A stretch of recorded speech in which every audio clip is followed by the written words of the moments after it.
Hello, Queen fans!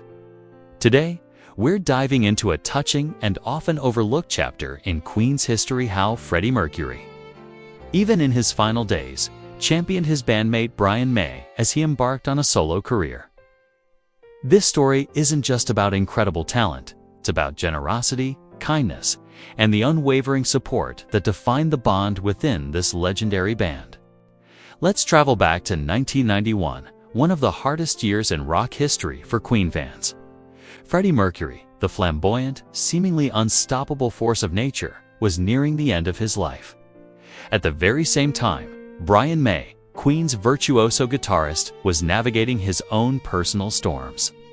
He was grappling with the profound loss of his father, the painful breakdown of his marriage, and the immense, suffocating pressure that came with life in the global spotlight. It was a period of immense sadness and uncertainty for everyone in the Queen family.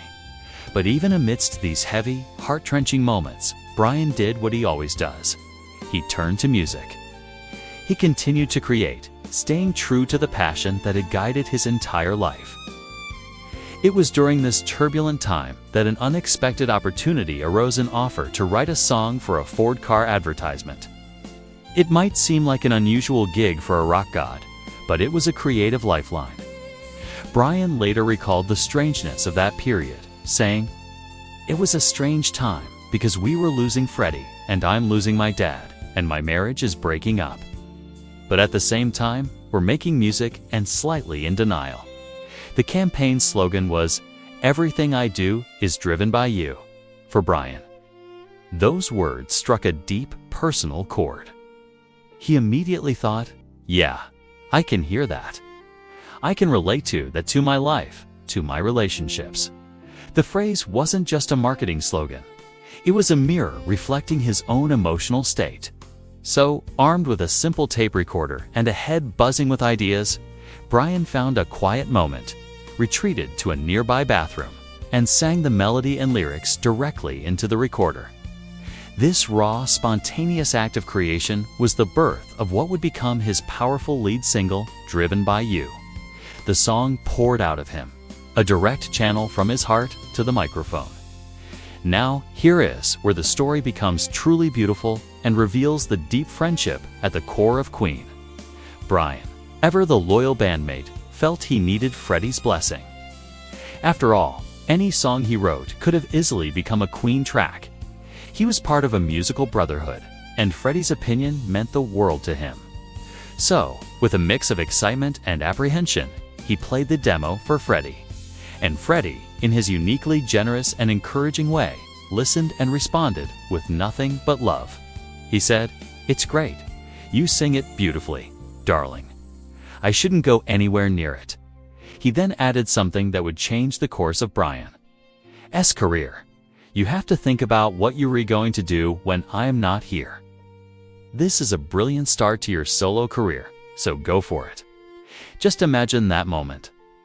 Freddie, knowing his time was short, was more concerned with his friend's future than his own legacy. There was no ego, no jealousy, no hint of rivalry. It was just pure, unselfish support and a profound display of love. He was passing the torch, ensuring the music would continue even after he was gone.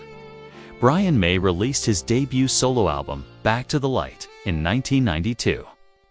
Just months after Freddie's tragic passing in November 1991, the album, of course, featured Driven by You, which became a hit in its own right.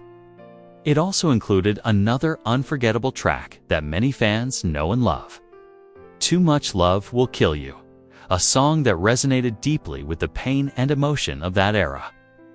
Brian later admitted what a massive relief Freddie's words had been. He said, "I was worrying about whether it was appropriate to be doing this on my own while wondering how long Freddie would be with us. But Freddie, in his characteristic, generous way, made it okay for me." That selfless act gave Brian the permission he needed to step into the spotlight alone, to find his own voice outside of the Queen dynamic. It's a powerful testament to the kind of person Freddie Mercury was: a musical genius. Absolutely, but also a deeply caring and empathetic friend. Back to the Light has since been reissued, allowing a new generation of fans to discover Brian May. as solo brilliance while also remembering the profound influence and support of his dear friend. This story serves as a beautiful reminder that behind the epic stadium shows be the flamboyant costumes and the soaring, godlike vocals. Queen was a family, and Freddie Mercury was more than just a rock icon. He was a friend, a mentor, and a source of incredible inspiration and strength for those closest to him.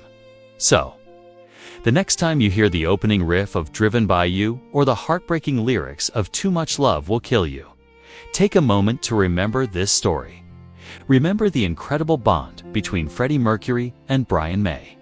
Even in his final fading months, Freddie was looking out for his friends, pushing them to continue creating, and leaving a legacy of love and encouragement that goes far beyond his phenomenal voice. Thank you for listening until the end. If you love hearing these rare, behind-the-scenes stories from the Queen family, please don't forget to like, subscribe, and share this video with fellow fans. Long live Freddie, long live Queen, and long live the music that continues to inspire the world.